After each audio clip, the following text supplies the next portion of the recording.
Welcome to Penrose Learning, where we make understanding easy. In this video, I will explain how to make beer without hops. We'll explore gruit, the traditional method for brewing before hops became common.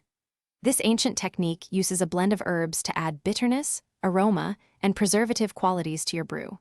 You can create unique and complex flavors, moving beyond the familiar hop profile. Let's dive into the fascinating world of hop-free brewing and discover how to craft your own gruit ale.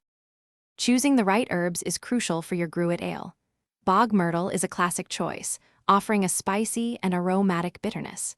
Yarrow adds a floral and slightly stimulating quality, while heather flowers can impart a delicate sweetness and earthy undertone. You might also consider mugwort for its distinct aroma or juniper berries for a resinous, piney note. Experimentation is key to finding your perfect blend. Brewing gruit ale follows many standard beer-making steps, but with key adjustments. You'll add your chosen gruit herbs to the boil, much like hops, to extract their flavors and bitterness. The amount of herbs will depend on your desired intensity, so start conservatively and adjust. Some herbs benefit from a longer boil to fully release their compounds. After the boil, cool your wort and ferment with your favorite yeast to complete your distinctive hop-free beer.